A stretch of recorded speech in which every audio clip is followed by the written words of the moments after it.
Good morning, everyone. We welcome you today, this morning, Sunday morning. It is April 29th, 2018. We welcome you all to our Sunday morning roundtable discussion. Thank you for joining us.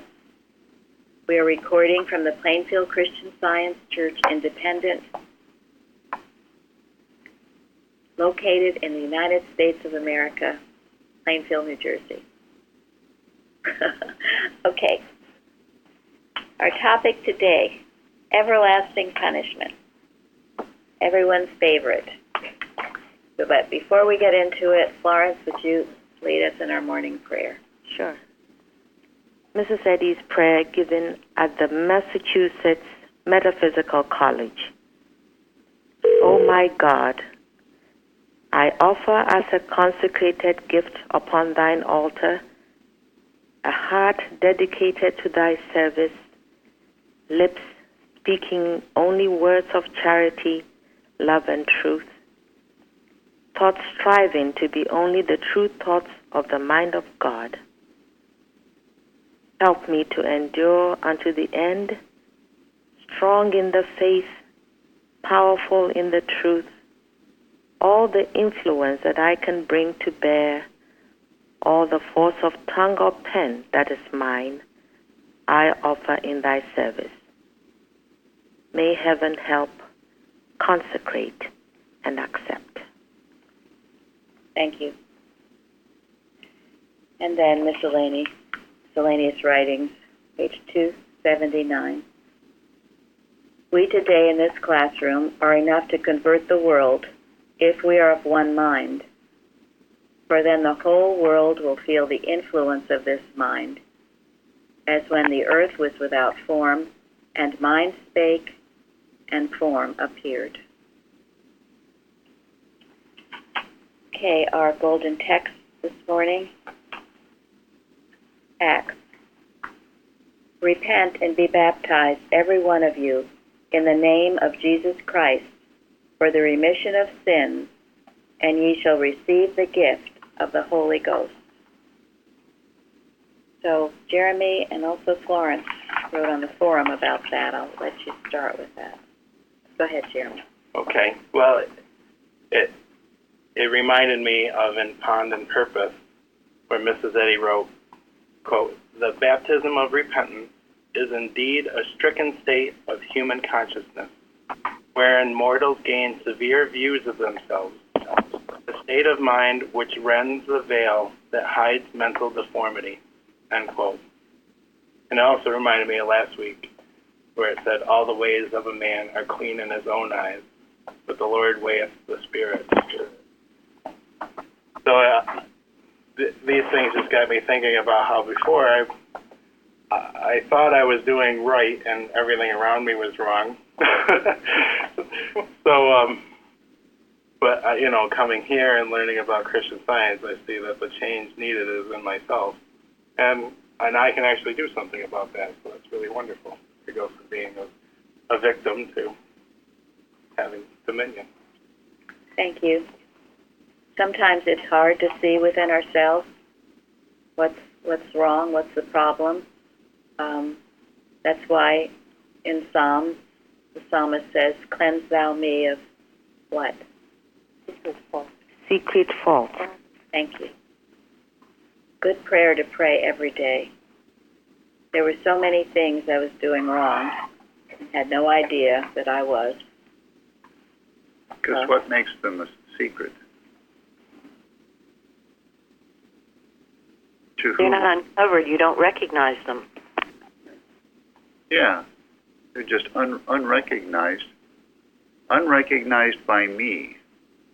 And the desire to have secret faults that are unrecognized by me, that are in me, to have those revealed, it takes a lot of courage, doesn't it? Most people don't want that to happen. Most people don't want to have their secret faults exposed and have to change. And why is that? You're discomfortable in matter, I guess. Yeah. Because of pride. Pride, because they attach them to themselves, they take it personally, and they think that when they're exposed, they're embarrassed. God forbid we should be embarrassed. I know I had a concern before that these changes might take away my identity. Yeah, and that's what the devil wants you to think. That's why the devil wants you to attach them to you. And mainly not to recognize them, protect them. That is why Mrs. Eddy and the adamant of error. What are some of the adamants of error? Self-will, self-love, self-righteousness, Self-righteous. justification, self-justification. And that's how you keep these errors going, because you justify what you've done, and that blinds you to it. And as Colleen brought out yesterday, is she here? Yes. No. What did you say brought on blindness? Pride. Yeah, right. Right, pride. You can't see it when you're so full of yourself, while meekness and humility give you the sight to see it, the eyes to see it, and then, as Jeremy says, to go through the process in pond and purpose. And if anyone thinks they're beyond it, they better think again. Yeah, so let me ask, would anybody who's actually exposed every secret fault that they've ever had and corrected it and is now perfect, would you please raise your hand? And that's so we're all subject to this. Raise your hand and expose yourself.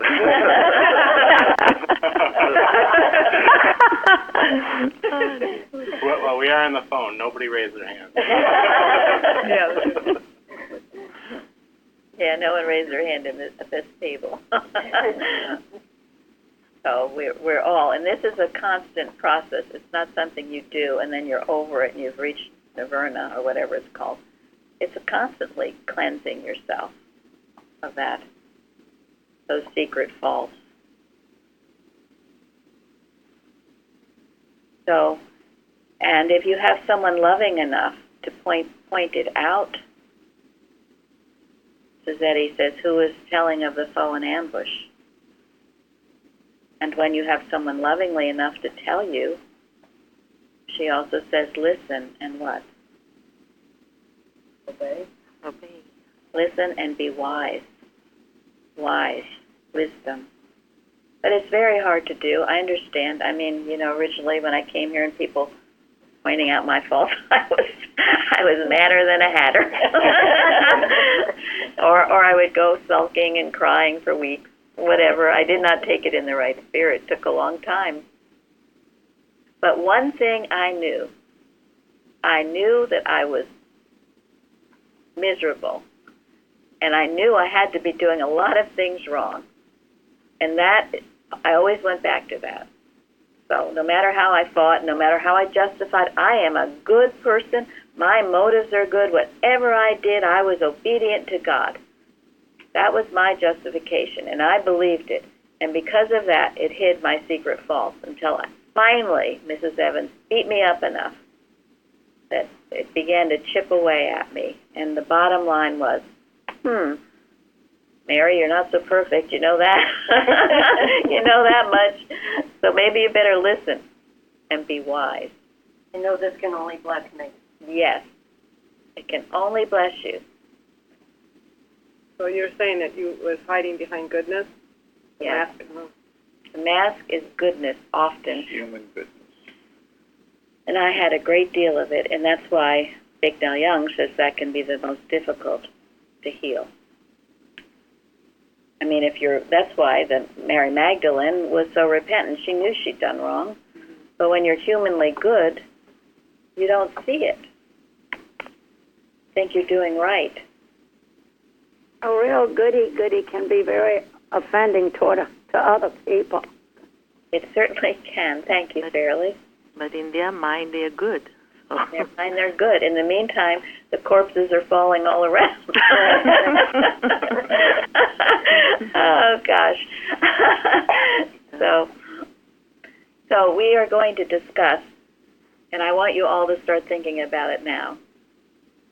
Everlasting punishment. It's the topic, as I said, we all love. We all look forward to it. Oh dear. Because in thinking about it, I have a list of things that kept me in everlasting punishment. You understand it's not something that you die into. What is it, Carol? That you die in. You don't die into everlasting punishment. What is it? You're living in it. Yes. And I will say, I was not afraid of death. I was afraid of living. I can say that. I remember feeling that. I thought death would bring release to all this terrible agony I was suffering. So I was afraid of life. I remember thinking that. What a terrible admission. But I make it for anyone else who has ever felt that way, because there is a light in the darkness. Now, I was so grateful because Florence left some books. She left some books, and two books. And one of them was her blue book, and I had to laugh because it was so full of markers and things written. It's so beloved. She called that we would send it back to her, and of course we are. And then the other book was a little notebook of Bicknell Young articles, and someone had given to her a couple of years ago. They were articles maybe we have somewhere, but I don't ever remember reading them. So Jeremy's making copies for people that would like it. But in one of those articles, actually there's one about Christian Science practice, he says, Earth is our mortal concept of heaven. Heaven is our real awareness of Earth. Heaven is Earth correctly understood. Mrs. Eddy says that in Science and Health as well.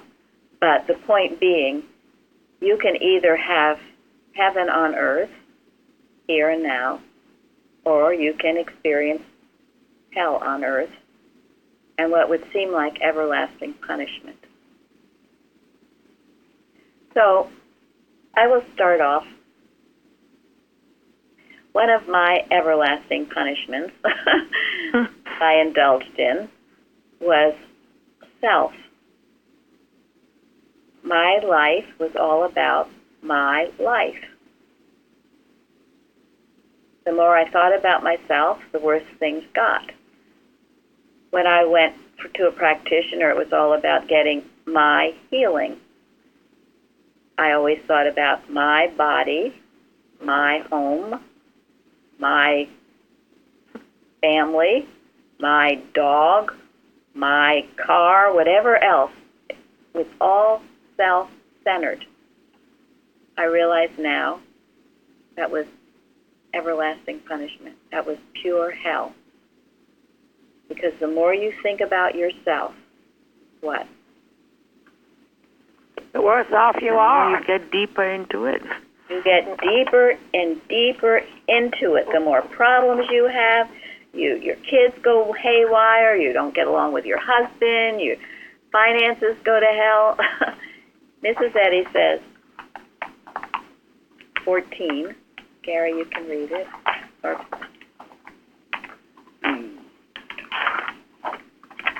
14. Man's enslavement to the most relentless masters, passion, selfishness, envy, hatred, and revenge, is conquered only by a mighty struggle. Every hour of delay makes the struggle more severe. If man is not victorious over the passions, they crush out happiness, health, and manhood. Here, Christian Science is the sovereign panacea, giving strength to the weakness of mortal mind, strength from the immortal and omnipotent mind, and lifting humanity above itself into purer desires, even the spiritual power and goodwill to man. Thank you. Now, you notice in the list, and that's not a complete list, but one of them is definitely selfishness. And she says, Christian Science is sovereign panacea, giving strength to weakness of mortal mind. And what does it do? It lifts humanity, what? Above itself. Mm-hmm. Above itself into pure desires, even into spiritual power and goodwill to men. As far as I'm concerned, this is one of the main ways to get out of everlasting punishment, certainly to get out of this sense of self. Pure desires. Your desire has to be much greater than what you want for your life. We're uplifting all mankind. Once you do that, it's so liberating, and all that selfishness dissolves. But if you refuse and you continue to be me, myself, and I, you will go down in that spiral until you awaken to this truth which she expresses here. Now, I'm giving you all a big chance to tell me your everlasting punishments, because this, I'm going to go a little farther with this, because this is what Parthens wrote about on the forum, a mighty struggle. First I wondered, goodness, what in the world is he talking about? All these, how the Greeks fought and everybody. It was a, what was it? What was he saying? It was a fight to the what? Yeah. To the death. Victory or death. Take your choice. The human mind, in whatever form it presents itself, even the human goodness, is what? Is a murderer. It is out to kill you. And it will. What does the word aggressive mean? Doesn't Mrs. Eddy talk a lot about aggressive what? Mental suggestion. Yes, aggressive mental suggestion. What does aggressive mean? It's not nice. It's Very not forceful. Fighting. It's unrelentless. unrelentless, Persistent. persistent, act of hostility. Jeremy? Well, I mean, I certainly know about that. Having that relentless voice in your head. Yes. You start to believe it. Yes, That it means it's an act of aggression. yes. It's out to conquer. And it also, one of the definitions, it makes the first attack. That's why if you're sitting benignly, you know, just da da da da da da da da. That hit. It will hit. This idea of a blank mind. That's why you have to be very careful of this. You know, meditation. Blank your mind out. No, you don't. You stand porter at the door of thought. That's an active defense against aggression. So, I'm sorry Parsons isn't here to speak for himself, but I would think that this was the point of this, and how these people who were fighting had to be so strong and combative themselves, which was something as a nice little Christian Scientist I did not want to do. But I was being eaten alive by, as Jeremy said, the stream of suggestions. So, but the good news is, as Eddie says, Christian Science is a sovereign panacea, giving strength to the weakness of mortal mind. So what does that mean, Florence? I think the Bible also speaks to it. If we stick with the truth of our being, we overcome. The strength is in God, truth, love. Thank you. You cannot combat it That's not true. on its own terms. You cannot combat it with aggression, human will aggression. It has to be getting yourself out of the way and letting God work. And one of the big ways is to get out of your own personal sense of self and begin to work for a larger cause that lifts you up. Whatever holds human thought in line with unself-love. Unself-love. Receive directly the divine power. Directly the divine power. Think of that. When I first read that and embraced what that meant, I said, holy Moses. Every time you do a watch, every time you pray for something other than your own little pocketbook and your own little physical ailments, you are receiving directly the divine power. And This is what, please, go ahead. this is what Carpenter demonstrated when he went to Mrs. Eddy's house, and he was afraid that what's he going to do when he gets sick. And he did get sick.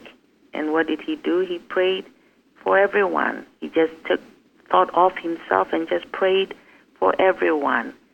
And he, when he came back to himself, he was fine. It was gone. Yes.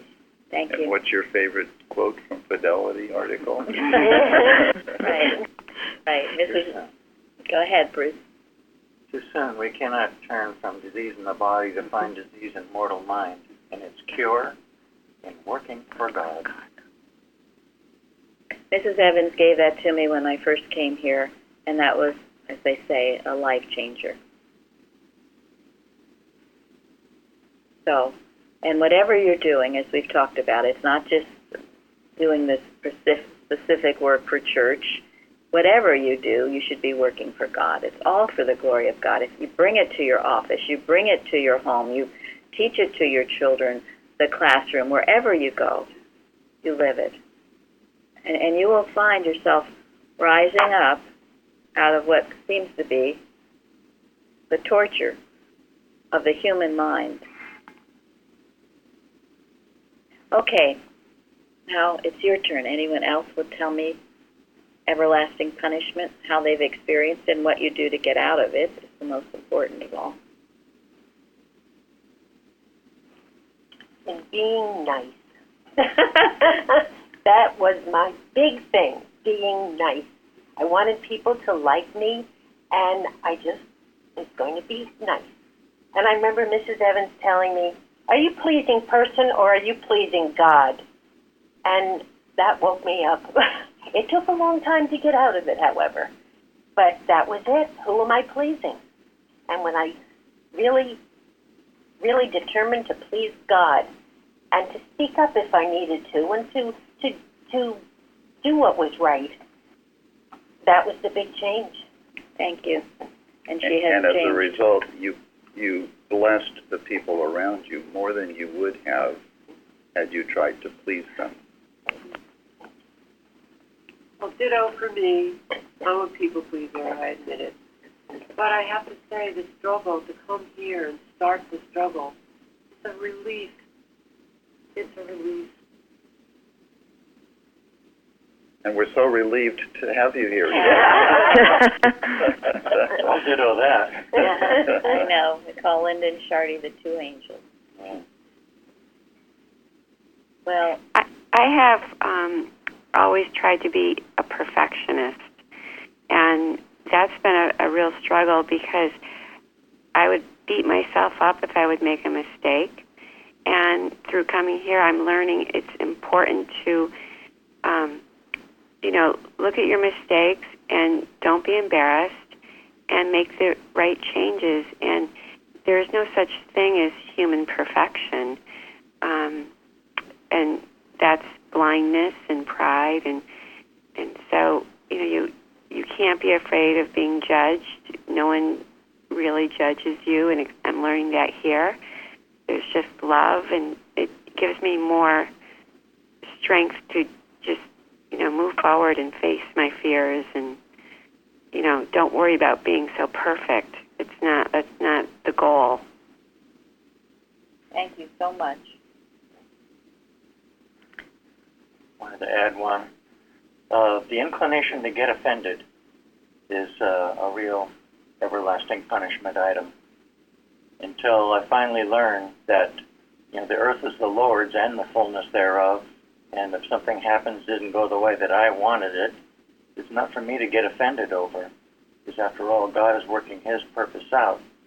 That's cause for rejoicing and quite a release from the anguish of things happening and getting offended over them, which is pointless, actually.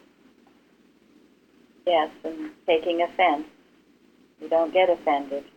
Jesus was never offended. They called him all kinds of things. Did he ever justify himself? No. No need.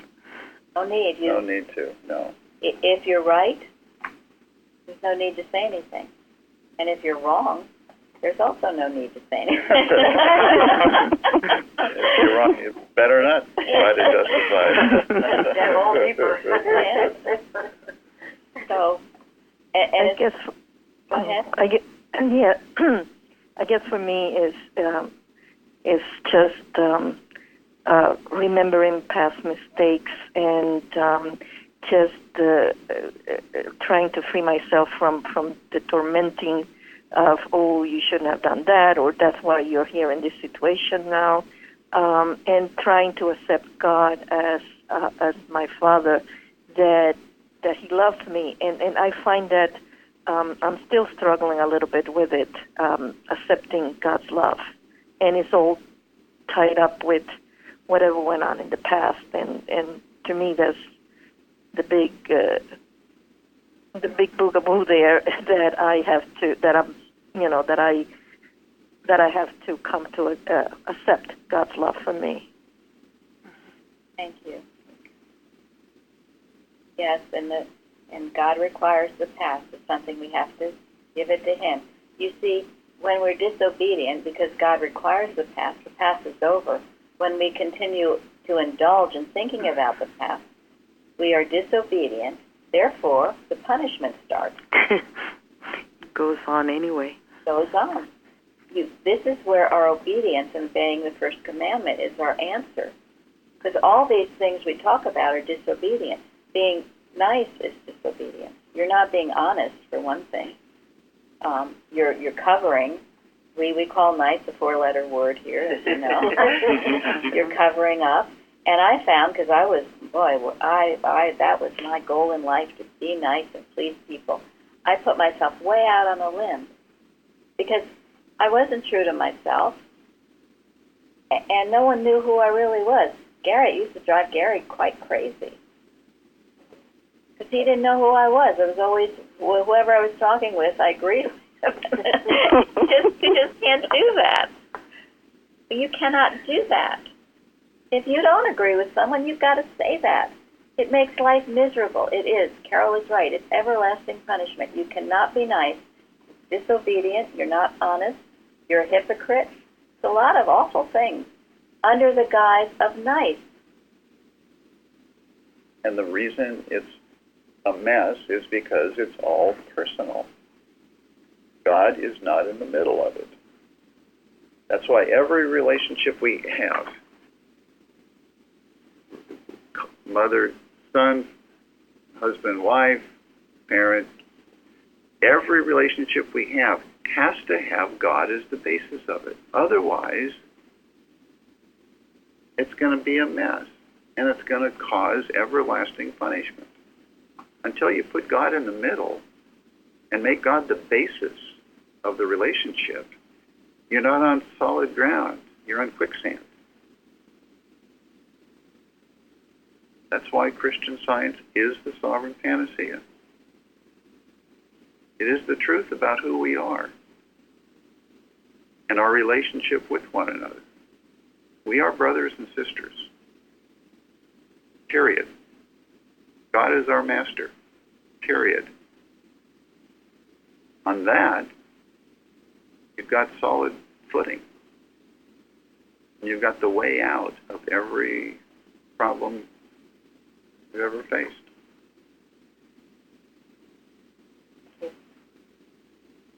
Mine was a personal sense of not doing anything right. And it took me a long time of knowing that the Father that dwelleth in me, he doeth the work. And if God does the work, it's got to be correct, and I get myself out of the way. And if I don't, then I'm in everlasting punishment. And that goes along with self-pity. I can't do anything right. I'm just a poor mortal. And I'm just, I just can't do anything right. If I ever hear that out of Sharon's mouth, she knows what's going to come. Because I've heard it every once in a while. I will not abide that. Because I can't hear that in my head. I can't hear it in her head either. It gets whacked. And it's a blessing. It's a life-saving by being rebuked for that, because it is a healing process of who we do. But people use that as an excuse for not doing what they should. Right? The human mind uses that as an excuse to be lazy, doesn't it? For not going the extra mile, not making the effort. And then along with that goes, well, I can't do anything right, but look at that person. They do everything right. Jealous, jealous, jealous. And that's on the list of man's enslavement to the relentless masters, jealousy. Because right when you're putting yourself down, then you're thinking, oh, look over there, and look what they're doing, and I can't do that. They're so much better. They had a better life than I did. Yada, yada, yada. Disobedience to God. Comparisons are odious. Yeah. To indulge in it, you will suffer. Was you speaking? Would it be in the final analysis?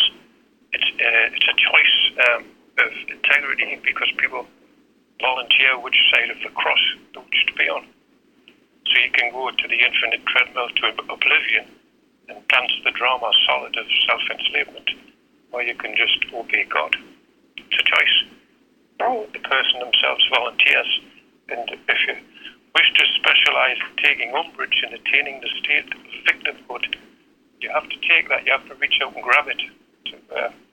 Or you can have a choice of just letting it go. Thank you. William. No, it's so true. We face this choice every day, don't we? Yeah, it's a choice. It's integrity. Which side of the cross do you wish to be on? You can continue dancing the drama solid, mastering the art of self-deception, and go full way to Crazyville. Or you can allow God, by choice, to dismantle the false self, so to speak. Become a transmitting utility for him, instead of a thorn in the side. Did you say crazy, Bill? I like that. Put yourself in Crazyville. Right.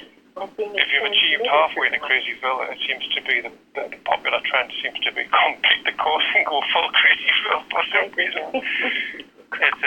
There is a tendency out there, and also I spot that in my own psychological makeup.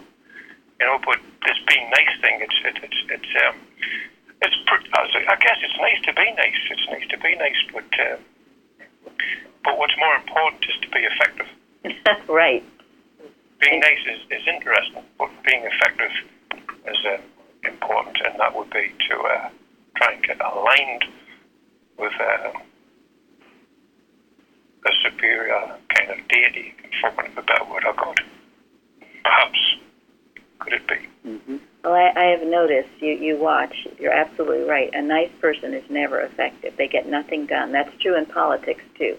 To negotiate with the devil, to all this negotiation, appeasement, nothing happens for years and years and years. It takes a little toughness to get the job done. And everyone will hate you for it and call you names, but that's part of the territory. The movie in Winston Churchill movie that just came out. That's what stood out to me is for 10 years or more, he was telling them to stop being nice to Hitler. And everyone's being nice, and they just were taken down one by one. And it took his stand, and he took so much grief for his not niceness. Mm-hmm. He sure saved did. his country, and he probably saved the world, actually. Yes. Mm-hmm. So if you have that tendency, you work to overcome it, because it will. As I said, it puts you out on a limb. You become ineffective. I really began, and no one liked me. For all that I was trying to be so nice, everyone ended up hating me because I was so untrue. No one knew who I was. So it certainly doesn't achieve anything good. Okay. Yeah, people can respect you if you tend to say to the truth. They may not like you, but they can respect you. Yeah. Thank you.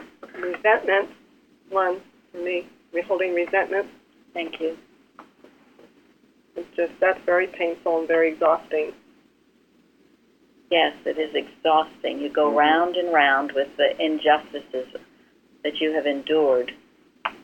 And that he has, she has some pretty harsh words. She talks about hatred as a plague spot. Spreads his virus and kills at last. Yeah. Yeah, you do yourself the worst harm by. And we talked yesterday, Gary talked about, this idea of forgiving, and error cannot be truly forgiven unless it's repented of. But if someone has done you an injustice, you have to forgive them whether they've repented or not.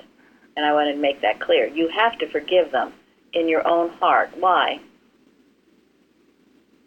Because it will work on you. It will.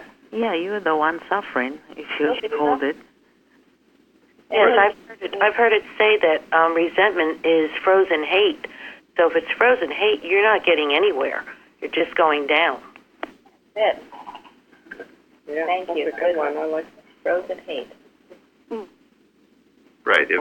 If you don't forgive, you hold the error as real in your own thought, and you do everybody harm, including yourself.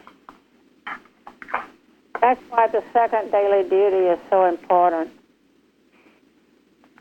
It certainly is. The rule for motives and acts. It cleanses you. We talk about cleansing every day. Doing the daily duties is a cleansing. She covers everything. Neither animosity nor mere human personal attachment. So Should impel the motives and acts of the members of this church. Thank you. And I think it's important to destroy the error in your own thinking also, because Mrs. Eddy says to forgive sin, it has to be destroyed. So if you're still carrying it on around, holding it for someone, then it's not really destroyed, is it? Very good point. Exactly. Be not judged. Criticizing, thinking critical thoughts, or speaking critical thoughts about other people. It's just going to harm you. Yes. Mm-hmm. It's insanity repeating yourself. And what Florence says, too, if you hold the error on the person and you think it's real and you think it harms you, you are giving it a life it doesn't possess of its own, and you're putting flames on the fire. Oh, that's what, that nasty divorce I had, and now look how I'm suffering, and that person was just a you-know-what, and oh my gosh, and so what good does that do? Does you no good at all? Doesn't do anyone any good. My problem was the dishonesty, and I didn't even know I was resentful. That was what was shocking to me until I came here. Well, and that's, again, cleanse me of secret faults. I didn't know how resentful I was, how prideful, how jealous, all these things were seething under this nice persona. I think revengeful was one of mine. Revenge? I just wanted to see someone punished, for whatever wrong. I just couldn't let it go.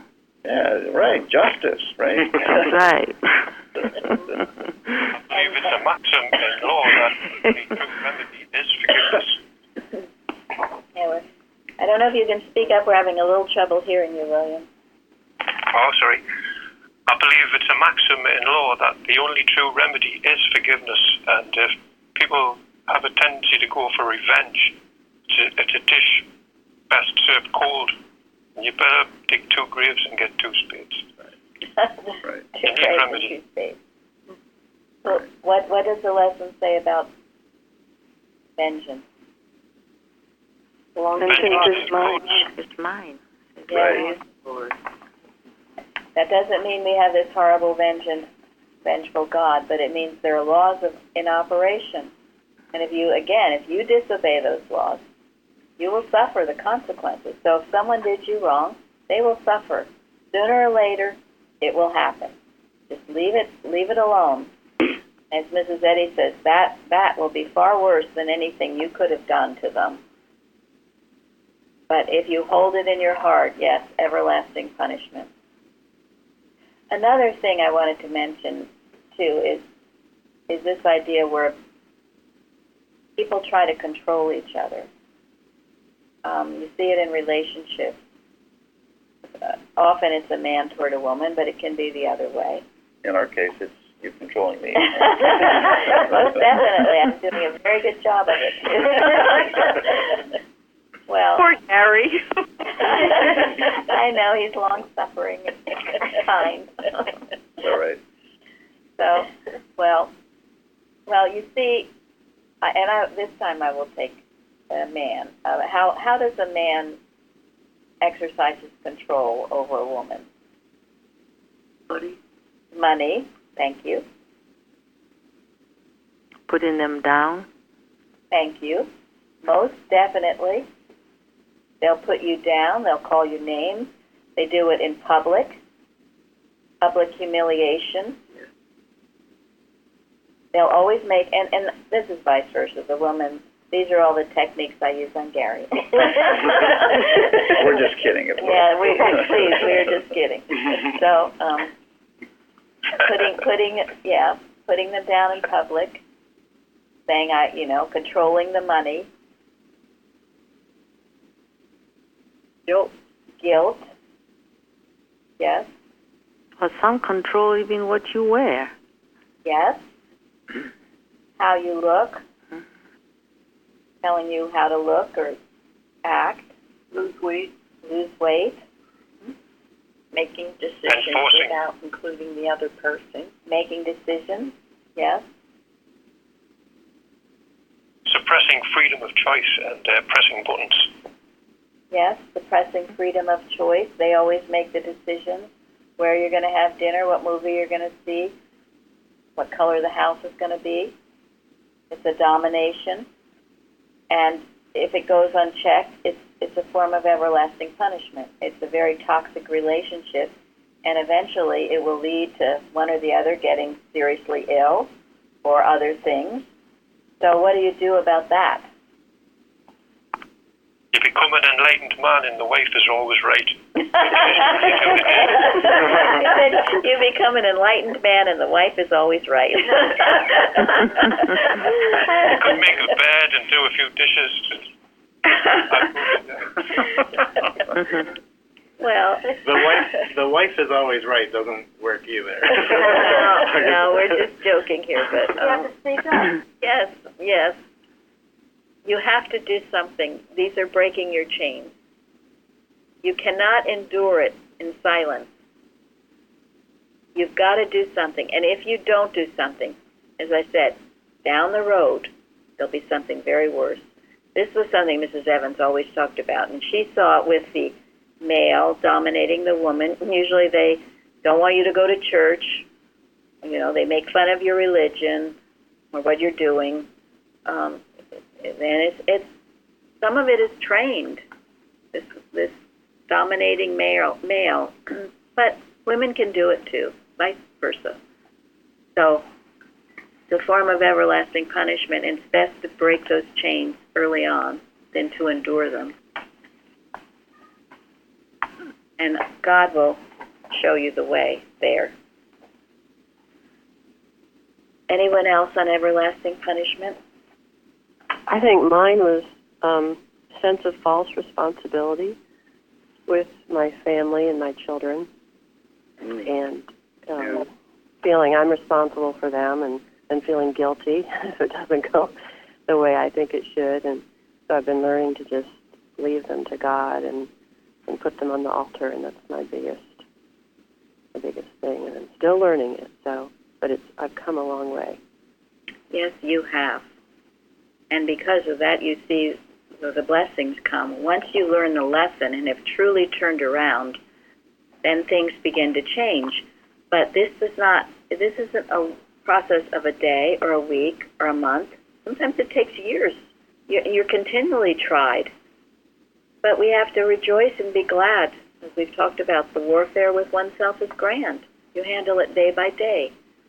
But don't go into that. Don't go backwards into that. Remember what it was like, everlasting punishment. That's what stops me. I say, uh-oh, Mary, you won't go back there. That wasn't a lot of fun. Thank you. Modern music at volume 10, 24/7. That's everlasting punishment. Yes? Blaring music, I think he's saying. Blaring music, or blaring anything. Modern music, it's pretty gross. Well, that's true. And it blocks your ability to hear God. All of that, any of that, yes, the media, where you're pounded with the movies and the television and the music and the novels. It can be a form of everlasting punishment. If you allow it. If you allow it. That you can turn off. Unless, under any circumstances. All of these things, and maybe we should conclude with that, they can all be turned off. And you must be as aggressive with it as it is with you. That's where the niceness or the I'll do it tomorrow doesn't work. There's no time like now. And Mrs. Eddy says that. Get to work now. It's not going to get better tomorrow. Basically, she says it's going to get worse. It gets worse. Every hour of delay.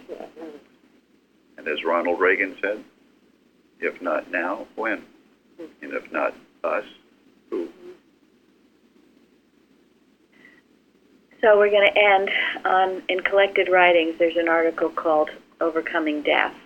And Gary, you can explain briefly what it's about and then read this or this paragraph. This is Bicknell Young telling of an experience he had once while out on a lake in a boat. And it was a very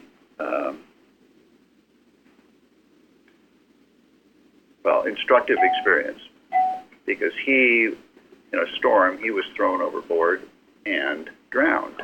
And he was at the bottom of this lake, and all these thoughts were coming to him that he was finished. And instead of accepting them, he denied them, and he argued against them. And every thought that came to him that wasn't right, he argued the truth back to it. And it became more and more aggressive, and he became more and more aggressive with it.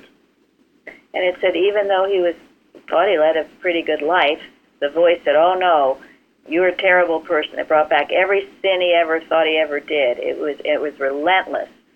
So he said at a time like that, you've got to have your arsenal ready. And he did.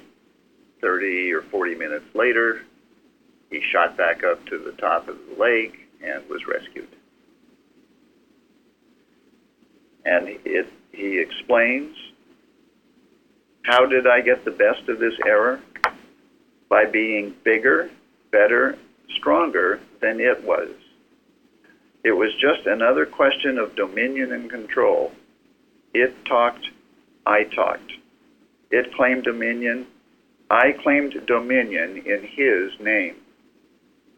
It presented an argument based on false belief. I presented an argument based on truth. It got aggressive, I got aggressive. I knew when the argument first started that I had to get hooked up with something bigger than it was, so that I could be bigger too than it was, and get the best of it. I remembered what Jesus said about his power, where he got it, and that he was always master. That was my cue, so to speak, and from then on I made real progress. And so will you. There's a victory over everlasting punishment. Any of us who've been there and done that. So keep at it.